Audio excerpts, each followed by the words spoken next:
For a long time, most believers have held that the Sabbath, the sacred day of rest, began at Mount Sinai, when Moses received the 10 Commandments directly from the hand of God. In a scene of awe-inspiring majesty, with smoke, fire, the sound of trumpets, and the terrifying presence of the Almighty, one commandment rang out: remember the Sabbath day, to keep it holy. It's been widely assumed that this was the starting point, that from that moment humanity first received this divine mandate. But what if that's not true? The Book of Genesis mentions that God created the world in 6 days and rested on the 7th day. Yet that passage doesn't say Adam and Eve were commanded to observe it. There's no indication their descendants kept it either. So, who was the first to truly observe the Sabbath? In an ancient text excluded from the canonical Bible, the Book of Jubilees, the answer emerges, clear and staggering. The angels were the first beings to keep the 7th day, not humans, not the patriarchs, but the inhabitants of the heavenly realm. From the very dawn of creation, when light was separated from darkness, when the order of the universe was formed, the angels honored the Creator with a rhythm: rest, sanctification, remembrance. Jubilees states plainly, the Sabbath is an eternal covenant inscribed on heavenly tablets, upheld ceaselessly by the angels. It didn't begin at Sinai. It began on the first 7th day of creation's history, before Adam was even formed, before humanity knew what time was. If this is true, then the commandment to keep the Sabbath isn't a rule meant only for the Jewish people. It's an invitation to step into a sacred order that existed before humanity was created. When we keep the Sabbath, we're not merely obeying a law, we're joining in harmony with the unending symphony of the heavens. And if the angels, those pure, tireless beings, still dedicate that day to rest, to bless, and to remember, then the question remains: we, small and weary humans, dare we neglect it? Perhaps keeping the 7th day isn't a burden, but a return to the primal rhythm, to the first light, to the moment when heaven and humanity together sing, He created and He rested. If you open Genesis, you'll find a famous passage. On the 7th day, God finished His work. He rested and blessed that day, sanctifying it. It's a story everyone knows, God resting after 6 days of creation. But if you look closely, you'll notice something surprising. Nowhere does it say Adam, Eve, or their descendants kept that day. Not a single line describes them ceasing work on the 7th day. No command from God requires them to rest. Genesis says God rested, but it doesn't say humans did. This creates a profound gap. Who was the first being to truly keep the Sabbath? In that silence, the Book of Jubilees speaks with a different voice, and that voice carries weight. Jubilees doesn't just say God rested, it says the angels rested too. Not out of exhaustion, but because it was the rhythm established in heaven. They didn't just rest, they sanctified the day, singing, blessing, and keeping the precise moment of the 7th day as part of an eternal law. In chapter 2, Jubilees writes, He commanded us the angels to keep the Sabbath as a sign between Him and us forever. This means that before humanity even knew laws existed, before Sinai, before Moses, before the Ten Commandments, the Sabbath was already an inseparable part of the heavenly realm. The silence of Genesis and the clarity of Jubilees don't contradict each other. They pose a spiritual question. Could Genesis be silent to let humanity discover that we're stepping into a universe where the rhythm of rest was established long ago? And does Jubilees, like a reminder, simply restate that truth? If so, keeping the seventh day isn't an act tied to a nation's history, but a timeless ritual, a way to reconnect with the universe. A step back to the melody the angels still keep week after week unto this day. And perhaps the real fear isn't that we've forgotten to keep it, but that we never realized we're being invited to join a tradition older than human history itself. For most believers, the most familiar image of the Sabbath is tied to Moses on Mount Sinai, holding the stone tablets, delivering the Ten Commandments to Israel. Amid thunder and burning fire, God declares, "Remember the Sabbath day to keep it holy." For many, this is the beginning of the sacred rest. Moses becomes the one who brought humanity the concept of a sanctified day. But what if that's a mistake? The truth is, Moses wasn't the first to keep the seventh day. Genesis records that God rested on the seventh day and blessed it. But no command was given to Adam, Abel, Noah, or Abraham. So, was it only at Sinai, with Moses, that God established a new law? No. In the Book of Jubilees, it all began much earlier.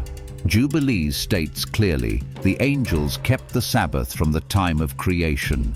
They didn't need to wait for Moses. They didn't need written laws. They lived in that sacred rhythm, not out of obligation, but because their very being was attuned to God's rest.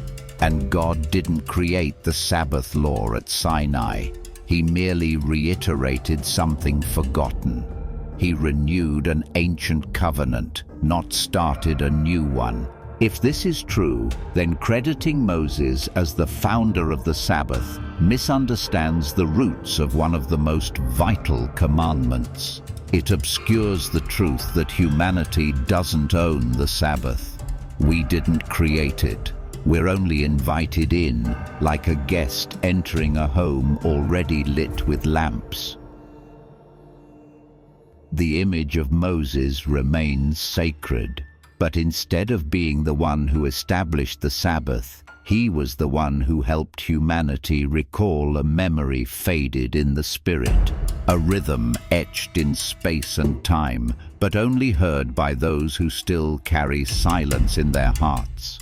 And if so, keeping the seventh day isn't about obeying a man, it's about joining voices with the angels who kept it before Sinai, before Israel, and even before the sun rose over Eden. In the minds of many, the Sabbath is a Jewish law, a religious practice reserved for one nation, established in the Old Testament era, and only temporary until the new covenant came.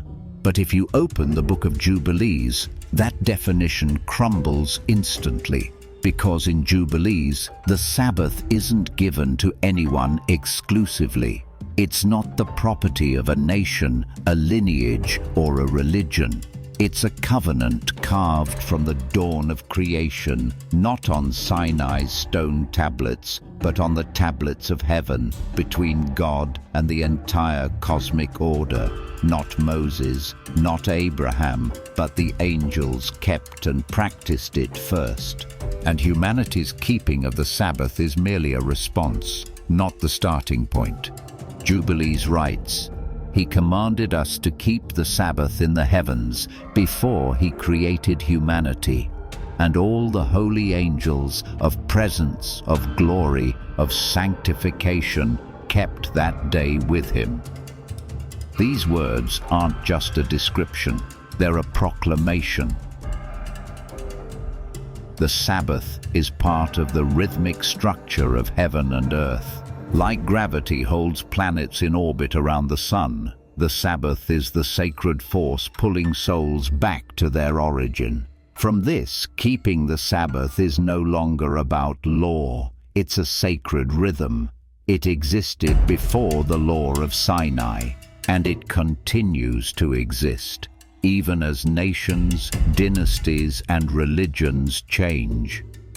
Jubilees adds, "Those who don't keep the Sabbath cut themselves off from the universe's rhythm, not punished immediately, but out of sync with the sacred flow, like an instrument out of tune in a divine orchestra." And the most moving part is this: God doesn't keep that day alone. He rests, not out of weariness, but to invite. He sanctifies, not to possess, but to share. And the angels, in all their purity, respond with a unified act of rest. They sing, they worship, they cease all motion, not out of compulsion, but because they understand. Standing still before the source of life is the highest form of adoration.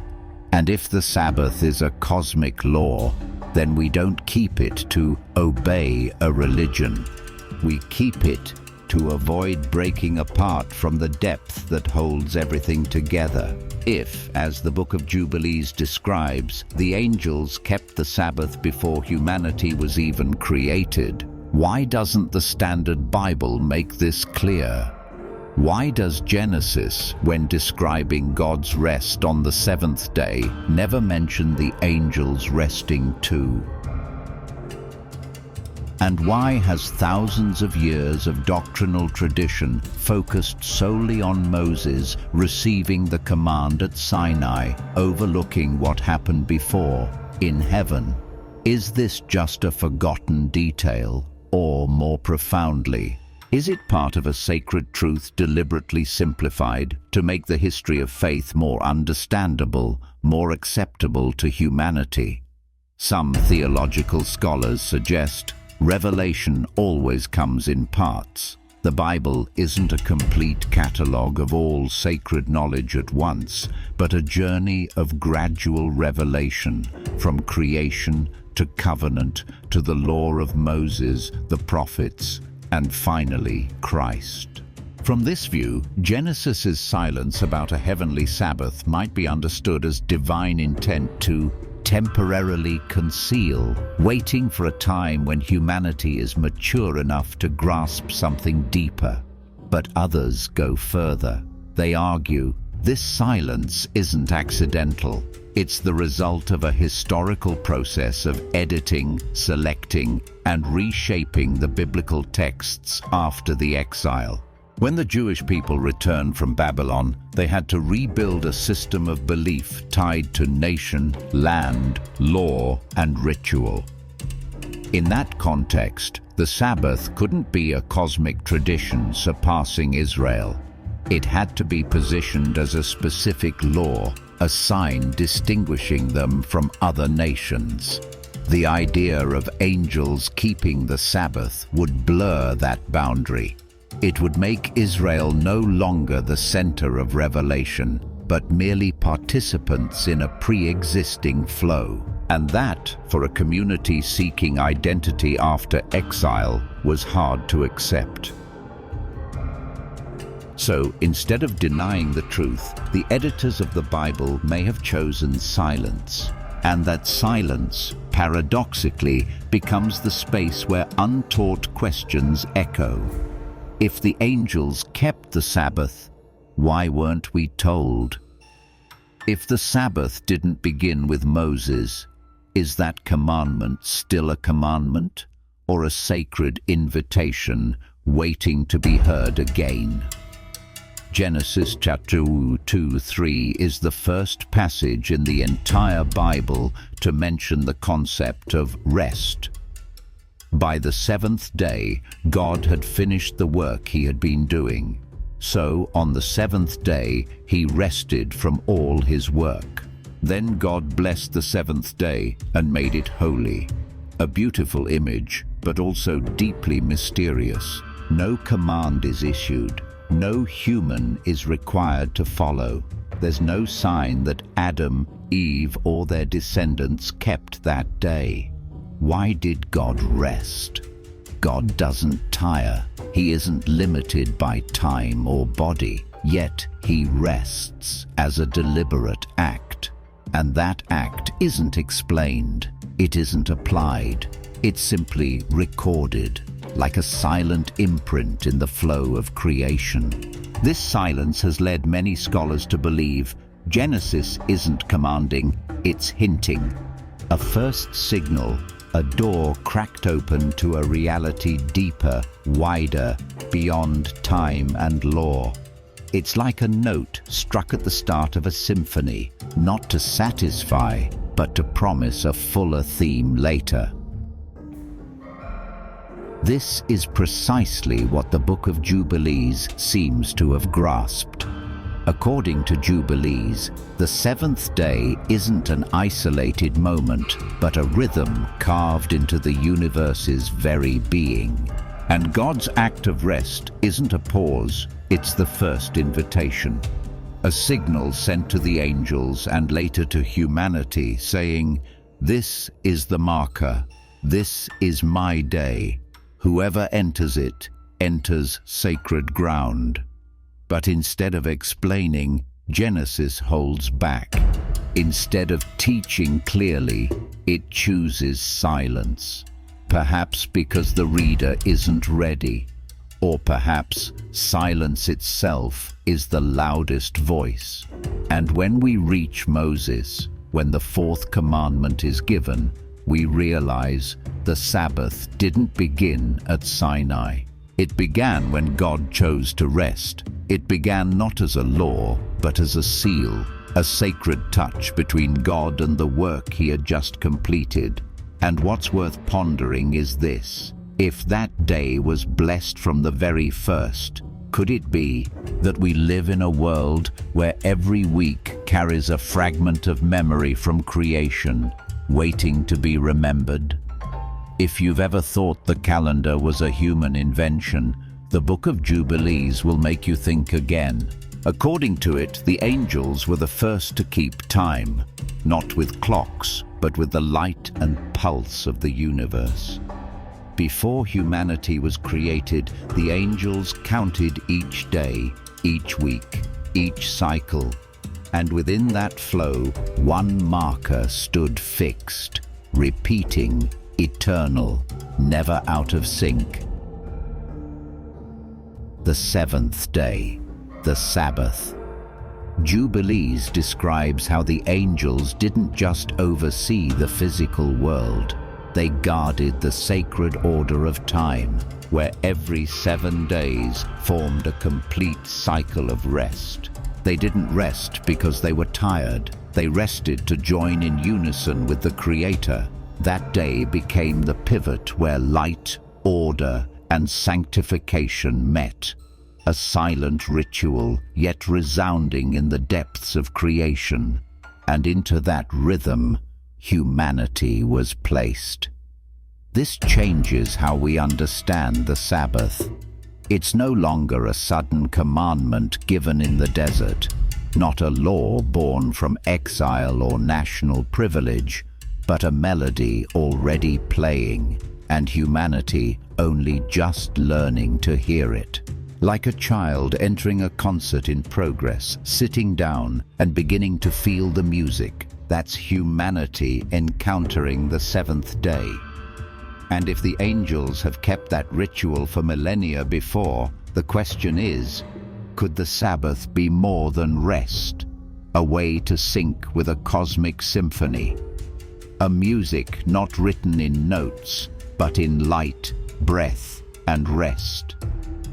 In a modern world where people rush endlessly, forgetting sleep, forgetting to listen, forgetting to pause, the seventh day becomes invisible. But in the heavenly tradition, that day has never been lost. The angels still keep it, still bless it, still guard the gates of time, like sacred sentinels, waiting for humanity to awaken and step in. And perhaps, when we choose to keep the Sabbath, we're not just following a command, we're stepping into the rhythm of a sacred melody that's been playing since the dawn of creation. From a traditional perspective, Sinai is where it all began. There, amid clouds and holy fire, God spoke the Ten Commandments, establishing a clear moral order for Israel for the first time. But through the lens of the Book of Jubilees, a deeper truth emerges. Sinai wasn't the beginning, it was a return. The fourth commandment, remember the Sabbath day to keep it holy, isn't introduced as something brand new. The word remember is a clue. Recall something already there, forgotten, once heard but faded over time.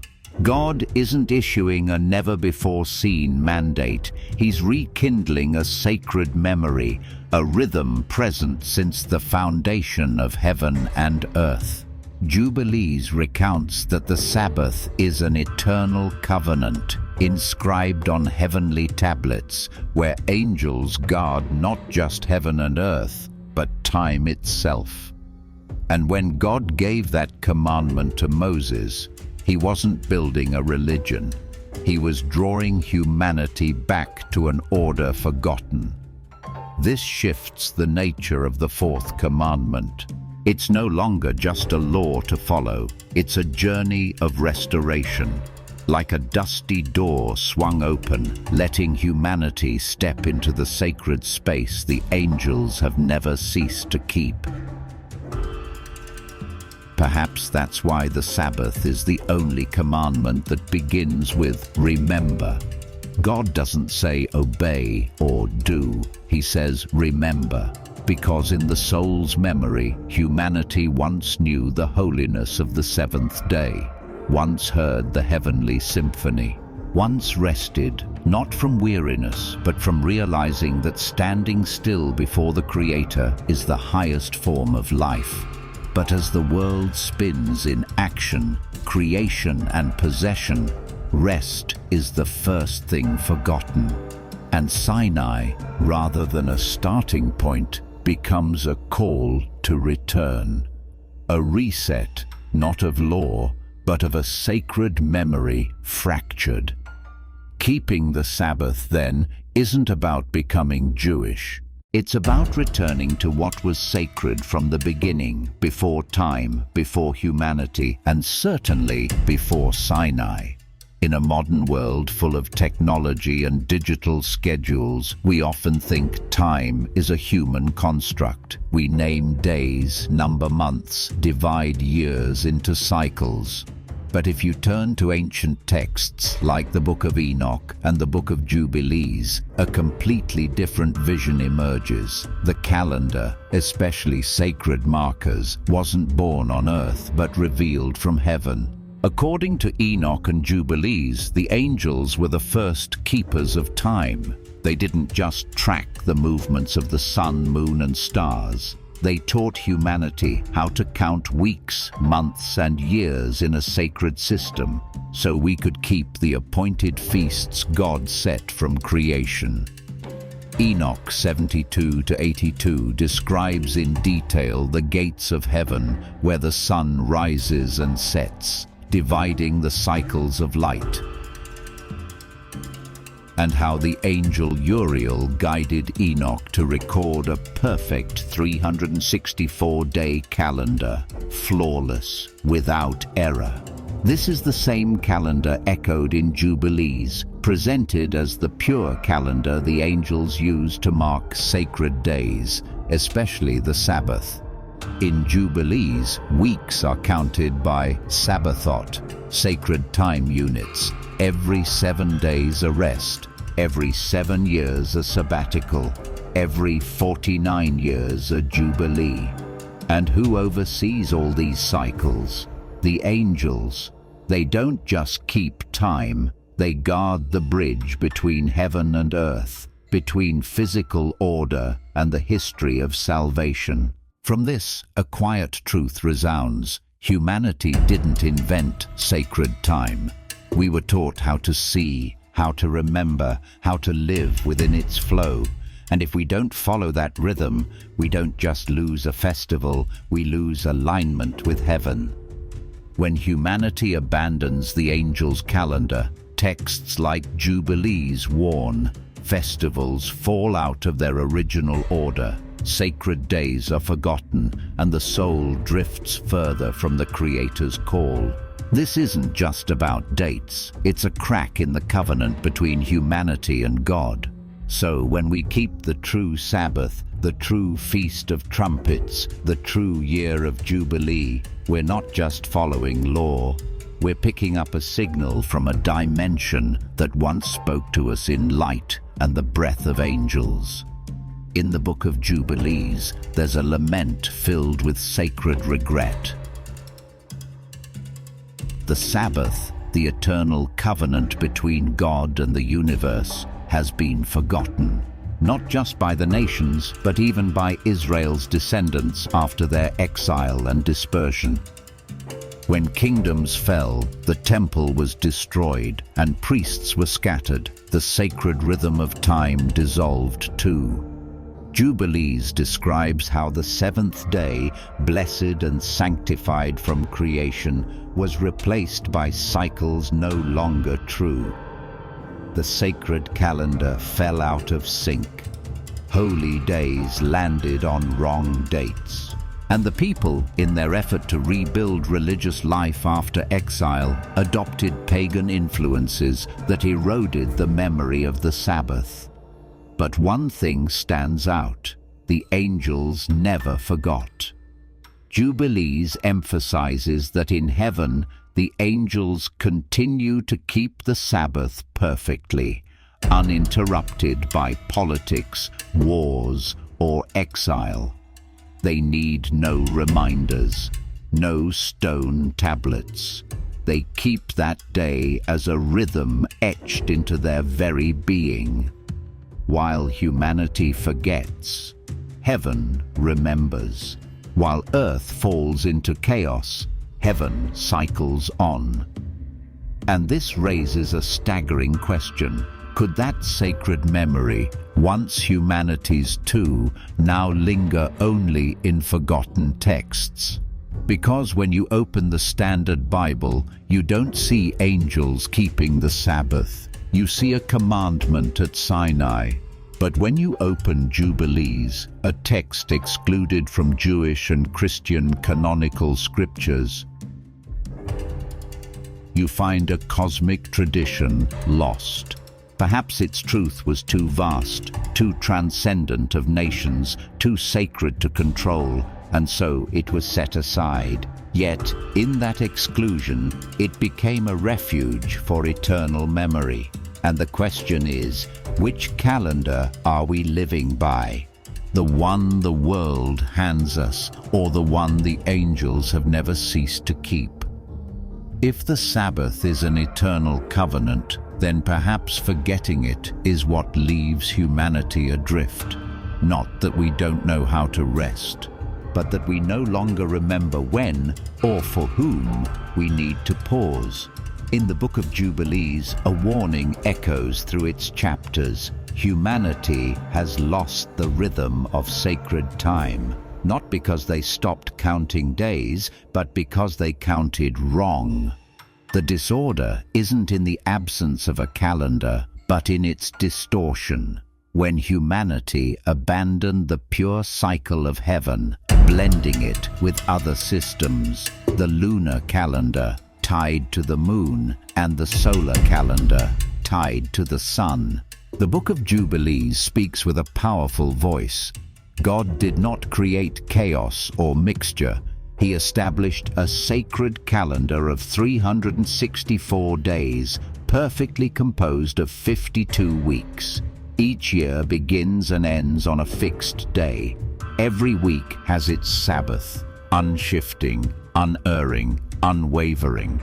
But when humanity chose to follow the lunar cycles, which do not divide evenly by 7, the Sabbath began to drift.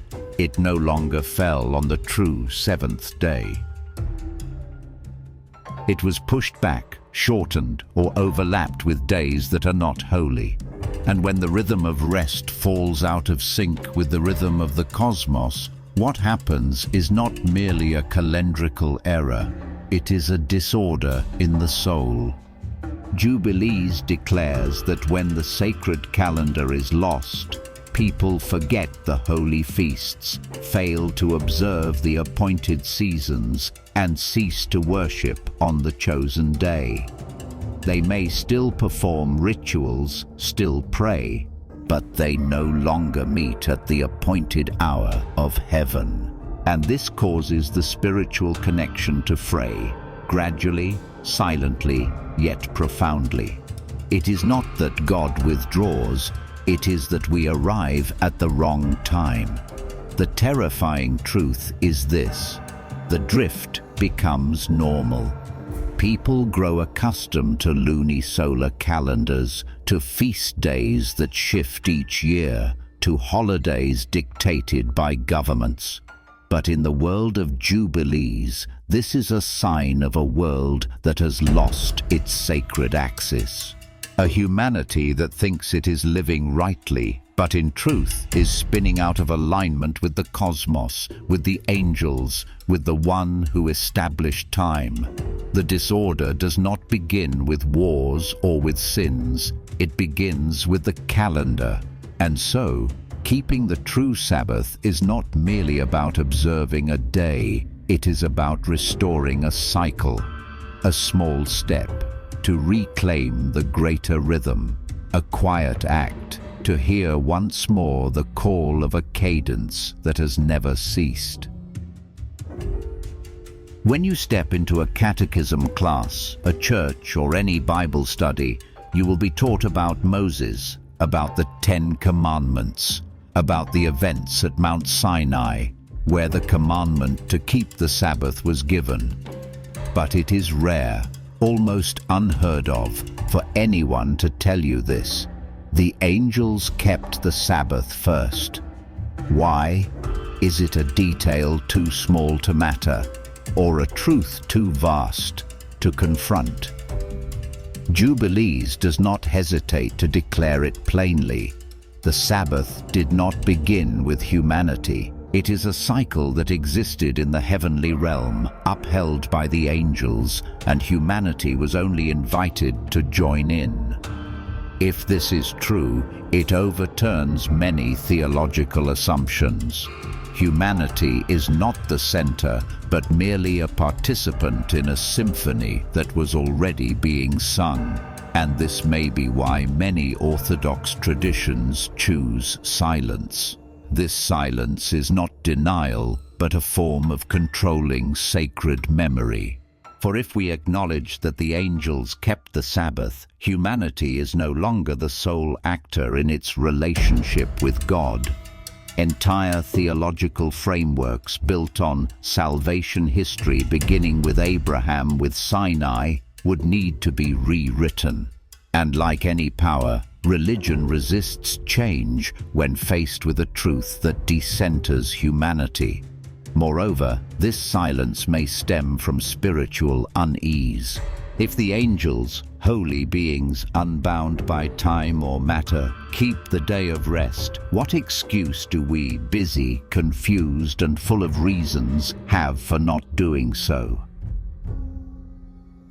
Thus, instead of teaching that the Sabbath is a sacred invitation from the heavens, it has been reduced to a law, one that can be exempted, replaced, or adapted. But in doing so, we impoverish the profound essence of that day. For keeping the Sabbath is not about obeying a command, it is about answering an invitation. And if we are not taught this, it may be because such an answer cannot be forced or commanded. It can only come from souls ready to step aside from being the center and join in a song that began before they were born. Among countless ancient texts, the Book of Jubilees resounds like a buried sacred memory, never fully extinguished. In chapter 2, a brief but earth-shaking passage unveils a forgotten reality. The angels, not humans, were the first to keep the Sabbath. Not only did they keep it, but they blessed, sang holy songs, and did so with utter fullness, as a ritual established from the moment the Jingfang system, Grok 3 built by XAI, perfectly composed of 52 weeks. Each year begins and ends on a fixed day. Every week has its Sabbath, unshifting, unerring, unwavering. But when humanity chose to follow the lunar cycles, which do not divide evenly by 7, the Sabbath began to drift. It no longer fell on the true 7th day. It was pushed back, shortened, or overlapped with days that are not holy. And when the rhythm of rest falls out of sync with the rhythm of the cosmos, what happens is not merely a calendrical error, it is a disorder in the soul. Jubilees declares that when the sacred calendar is lost, people forget the holy feasts, fail to observe the appointed seasons, and cease to worship on the chosen day. They may still perform rituals, still pray, but they no longer meet at the appointed hour of heaven. And this causes the spiritual connection to fray, gradually, silently, yet profoundly. It is not that God withdraws, it is that we arrive at the wrong time. The terrifying truth is this: the drift becomes normal. People grow accustomed to luni-solar calendars, to feast days that shift each year, to holidays dictated by governments. But in the world of Jubilees, this is a sign of a world that has lost its sacred axis. A humanity that thinks it is living rightly, but in truth is spinning out of alignment with the cosmos, with the angels, with the one who established time. The disorder does not begin with wars or with sins. It begins with the calendar. And so, keeping the true Sabbath is not merely about observing a day. It is about restoring a cycle, a small step to reclaim the greater rhythm, a quiet act to hear once more the call of a cadence that has never ceased. When you step into a catechism class, a church, or any Bible study, you will be taught about Moses, about the 10 Commandments, about the events at Mount Sinai, where the commandment to keep the Sabbath was given. But it is rare, almost unheard of, for anyone to tell you this. The angels kept the Sabbath first. Why? Is it a detail too small to matter, or a truth too vast to confront? Jubilees does not hesitate to declare it plainly. The Sabbath did not begin with humanity. It is a cycle that existed in the heavenly realms, upheld by the angels, and humanity was only invited to join in. If this is true, it overturns many theological assumptions. Humanity is not the center, but merely a participant in a symphony that was already being sung. And this may be why many Orthodox traditions choose silence. This silence is not denial, but a form of controlling sacred memory. For if we acknowledge that the angels kept the Sabbath, humanity is no longer the sole actor in its relationship with God. Entire theological frameworks built on salvation history, beginning with Abraham with Sinai, would need to be rewritten. And like any power, religion resists change when faced with a truth that decenters humanity. Moreover, this silence may stem from spiritual unease. If the angels, holy beings unbound by time or matter, keep the day of rest, what excuse do we, busy, confused, and full of reasons, have for not doing so? Thus, instead of teaching that the Sabbath is a sacred invitation from the heavens, it has been reduced to a law, one that can be exempted, replaced, or adapted. But in doing so, we impoverish the profound essence of that day. For keeping the Sabbath is not about obeying a command, it is about answering an invitation. And if we are not taught this, it may be because such an answer cannot be forced or commanded. It can only come from souls ready to step aside from being the center and join in a song that began before they were born. Among countless ancient texts, the Book of Jubilees resounds like a buried sacred memory, never fully extinguished. In chapter 2, a brief but earth-shaking passage unveils a forgotten reality. The angels, not humans, were the first to keep the Sabbath. Not only did they keep it, but they blessed, sang holy songs, and did so with utter fullness, as a ritual established from the moment the world began to turn. And he commanded all the angels present, the angels of glory, of the Spirit, of light, of truth, and of holiness, that they should keep the Sabbath with him in heaven and on earth. Jubilees 2:18-19. These words are not symbolic.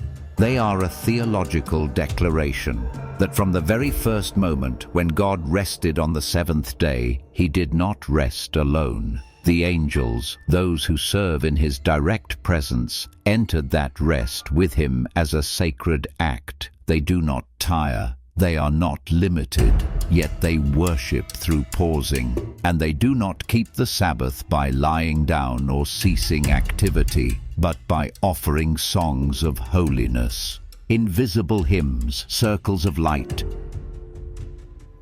words of blessing that resound in realms no human ear can hear, no human eye can see. This is not rest from lack, but rest from fullness, a moment of pause so that all of creation turns back to gaze upon the one who gave it birth. In Jubilees, the angels do not keep the Sabbath for fun or to set an example for humanity. They keep it because it is the true pulse of heaven. And when God gave the commandment to keep the seventh day to humanity, he was not introducing something new, but inviting humankind to step into a ritual already in motion, already resounding, never ceasing. Perhaps this is why each time a human keeps the true Sabbath, they are not merely following a law. They are aligning with a song the angels have sung since before Eden had a keeper. And in that moment, earth and heaven are no longer apart. If in the canonical scriptures, the Sabbath commandment is presented as a moral law, in the Book of Jubilees, it is elevated to an absolute sacred reality. It is not just a day of rest, not just a legal obligation. It is a living symbol of the bond between heaven and earth. Jubilees does not merely praise the Sabbath. It issues stern warnings about the consequences of breaking it. In chapter 50 we read urgent words. If anyone violates the Sabbath, works on that day, or travels far, or carries a burden, that person will be cut off from the people, and their soul will be destroyed from the land of the living. These words may sound harsh, but in the theological context of the book, we understand. Violating the Sabbath is not just a legal transgression. It is an offense against the holiest order of the cosmos. Like a sacred melody disrupted by a discordant note, disregarding the Sabbath does not only affect the individual, it wounds the shared breath of creation. In the vision of Jubilees, the Sabbath is the sign that humanity acknowledges the Creator. To keep the Sabbath is to proclaim that this world does not exist on its own, that God is the Lord of time, the Lord of life, the one who ordained the day of rest so that humanity remembers it is not the center. Conversely, to break the Sabbath is to reject God's role in one's life. Keeping the seventh day, according to Jubilees, is not about needing rest, but about needing to pause and remember who we are. When we work without ceasing, we subtly claim to be our own masters. But when we stop on the sacred day, we declare something greater. I am not the Lord of time. I am not the Lord of myself. I belong to the one who made me. And this is precisely why the Sabbath is sacred, because it does not belong to humanity, but is a reflection of heavenly time. To violate it is to violate the most fundamental truth, the order the angels have never abandoned. Jubilees does not only speak of consequences, it extends an invitation to future generations. Keep this day not out of fear of punishment, but out of a desire to stand in your rightful place, where humanity was created to rest in the one who formed them. In the Book of Jubilees, keeping the Sabbath is not merely a moral act or a ritual observance. It does not stop at ceasing labor, turning off the stove or closing the ledger. It goes further, deeper. For in the vision of Jubilees, the Sabbath is not just a day, it is a sacred space where the human soul is recreated in the rhythm of heaven. Jubilees explicitly connects the Sabbath to eternal life. Those who keep this day faithfully, consistently, and fully, the book says, will be written in the book of life, purified in the light, and share in the world to come. This is not a reward for merit, but the natural outcome when a soul aligns with the breath of the Creator. The seventh day, according to Jubilees, carries a purifying energy. It is no coincidence that many religious traditions link the Sabbath with rites of baptism, wearing white, lighting lamps, or offering sacrifices. For it is the day when the soul rests, meaning it breaks free from the chaos of the world and returns to its proper place, at rest in the heart of God. But the deeper reason the Sabbath is tied to eternal life is that this day is not confined to time. In Jubilees, the seventh day is an eternal sign, existing before creation, enduring through history and stretching into eternity. To live in the rhythm of the Sabbath is to live in the dimension of immortality. Like a gateway opening every week, the seventh day offers humanity a sacred space to step out of the cycles of the world and into the cycles of heaven. It is a place free from competition, fear, or exhaustion. Only presence remains, and the remembrance that our souls belong to a design beyond this finite world. Thus, when people neglect the Sabbath, they do not merely miss a day of rest. They miss the chance to align with eternity. But when they keep it rightly, live it fully, and enter it with reverence, they are not just upholding a law, they are restoring a lost order and placing their souls where they were created to belong. In a chaotic world, keeping the Sabbath is an act of hope, a quiet voice amid the noise daring to say, I do not chase time, I live within it, with God. In the imagination of many, Moses is the establisher of the Sabbath, a majestic lawgiver standing amid thunder and fire, receiving the stone tablets inscribed with the 10 Commandments from God's hand. And indeed, at Sinai, he passed down the command, remember the Sabbath day, to keep it holy. But if we look closer, we see he did not invent anything new. He was only echoing an ancient melody, older than time itself, that resounded from the dawn of creation. According to the Book of Jubilees, Moses did not originate the Sabbath. He restored it. As early as chapter 2, the book states clearly, "The Sabbath was kept in the heavens by the angels of light, the angels of holiness, before the heavens and earth were completed."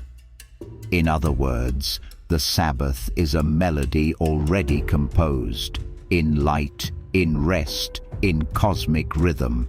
And God, through Moses, did nothing more than invite humanity to join that rhythm again. At Mount Sinai, Moses did not devise a ritual. He listened, remembered, and passed it on. He heard the echo of something beyond time, a command not rooted in law, but in essence. And he delivered it to Israel as if to say, "This is not new. This is a call to return." This is why the fourth commandment begins with a peculiar word, remember. Not obey or create anew, but remember. For something once resounded, a rhythm once existed. A rest was once part of our soul, but was forgotten amid the clamor of history. Moses was not the conductor. He was the one who brought a wayward orchestra back to the score. He did not compose. He merely dusted off an ancient manuscript, brushed away the thick dust on sacred memory, and pointed to a note humanity had overlooked for too long. And when a person, any person, begins to keep the Sabbath, not out of duty, but because they feel that melody stirring within, they are not just observing a day of rest. They are singing the oldest song of heaven. A song the angels still sing week after week, not out of law, but because it is the eternal truth. Humanity did not create the Sabbath, and Moses, in his holy humility, never claimed to originate it.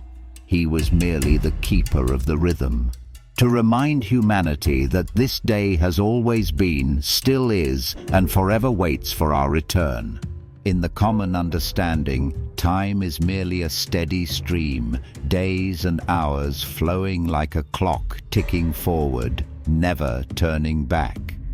But for the Book of Jubilees, time is not a line, it is a circle, a sacred cycle repeating, where each revolution carries an invisible gate. And among them, one gate opens every 7 days, the Sabbath. Jubilees does not call it a gate, literally, but through its descriptions it suggests that each 7th day is a unique dimension in sacred space, where heaven and earth touch.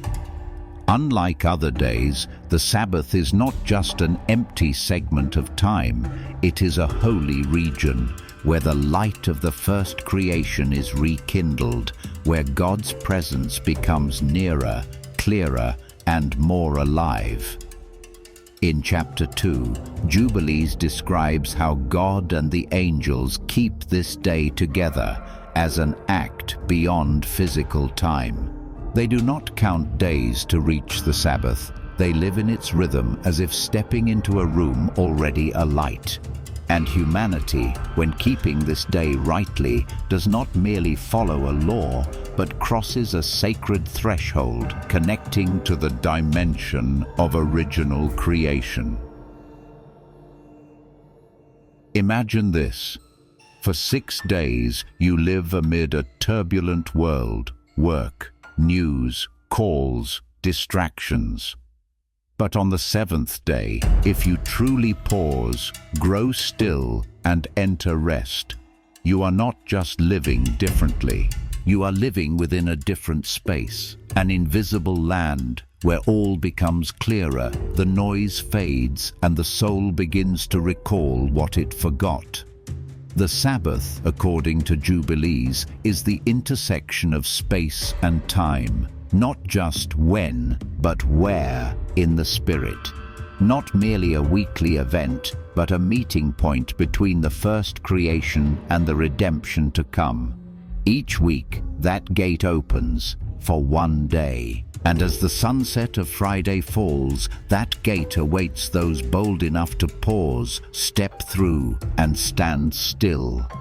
For there, the first light still shines, still lives, still waits, and still invites. In the modern world, where everything is measured by speed, productivity, and efficiency, the idea of rest seems a luxury. No one has time to stop. Digital calendars ping relentlessly. Messages arrive through the night. Even weekends are filled with plans, entertainment, or nameless labor. In such a world, the Sabbath feels like an outdated religious relic. But surprisingly, more and more communities are returning to it, not as a rigid religious duty, but as a way to live again, from traditional Jewish groups to Christians restoring the day of rest, to meditative and slow-living communities. Something is drawing people back to the seventh day as a spiritual need. They do not keep it to follow the law. They keep it because they are exhausted by a spinning world. And in pausing, they discover something ancient, deep, and true is being awakened. Jubilees once said, "Keeping the Sabbath reactivates the rhythm of heaven within humanity." When a person dares to turn off their phone, set aside worries, clear their space, and dedicate a day not to doing, but to being, they are not merely recovering energy. They are reactivating a sacred memory. A memory the soul once knew, that there is an eternal rhythm, and we once belonged to it. In the 21st century, this is not a movement. It is a response of the soul to a world that has lost its breath. When everything becomes too fast, too much, too loud, the Sabbath resounds like a slow drumbeat amid a chaotic symphony. Those who keep the Sabbath today need not live in the wilderness. They may dwell in cities, among streets, within the internet. But when they pause on the seventh day, they connect to a tradition never extinguished. They step into a gate of time the angels still guard, not as nostalgia, but as an act against forgetting. And perhaps each person keeping that day in silence, in simplicity, becomes a humble musician in a sacred symphony that heaven has never ceased to sing. If the angels, pure beings unbound by flesh or time, keep the Sabbath in absolute holiness, the question for humanity is not, should we keep it, but how dare we forget? Keeping the seventh day is not about being bound by law, but about aligning with the sacred rhythm of the cosmos. When the angels pause their proclamations, halt their steps, and together enter a state of holy rest, they reenact the very act of God on the first seventh day.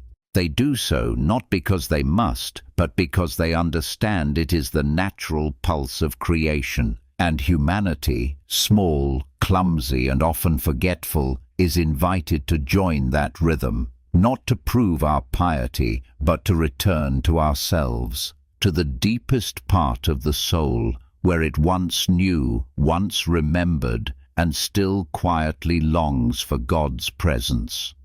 The Sabbath is not just a day to not work.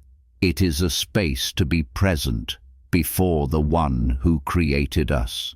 When we rest, it is not because we are tired, but because we want to live again, to hear the primal song again, to stand still for a day, to feel that we are not drifting, but held. Keeping the Sabbath does not make us better people. It makes us truer, truer to the order, truer to our place, truer to the image God etched into our souls from the beginning. When the angels keep the Sabbath, they seek no reward. They simply sing, they bless, they breathe in rest. And when humanity keeps the Sabbath, we catch a rhythm we missed, a rhythm no one hears amid the noise, a rhythm only those who pause can find. This world does not need another law. It needs souls that know when to stand still. And perhaps keeping the Sabbath is not an act of discipline, but of grace. A gift no one forces us to take, but the cosmos places there every week, waiting for those awake enough to open it. This story may have begun at the farthest reaches of time, in the first moment when light was separated from darkness, when God saw all was good, and then he rested. But the wonder is this: the pulse of that day has never ceased. It still resounds, not in words, but in the stillness that slips into every Friday sunset, like a signal calling the soul home. You may not need more knowledge. You may already know enough. Only one thing remains: to listen again, not with your ears, but with the silence in your heart. To hear a melody buried under the noise of work, duties, plans, achievements. A melody that has not vanished, but waits for someone to pause and hear. You need not become an angel to keep that day. You need only dare to live as one invited, for indeed, you are invited. Invited to step into a space not made by human hands, not measured by clocks, but opened each time someone chooses to rest, not from exhaustion, but from remembering where they belong. Take a few moments after this to rest truly, not to recharge for a new week, but to return to something older than your birth, a moment where you need do nothing to be worthy, only be present, and let God's presence find you in the stillness of the seventh day. If you keep that day, you do not merely keep a law. You step into a symphony never ended, a song the angels still sing, a melody no one can compose, for it is the breath of life itself, the heartbeat of the cosmos, the pause God placed amid all chaos, to remind us every creation needs a day to be held in sacred silence. And if you pause just once, you will hear it, not from without, but from within. A pulse not owned by anyone, yet calling your name. This story, where will it continue, if not in your own heart, come the next seventh day? Amen.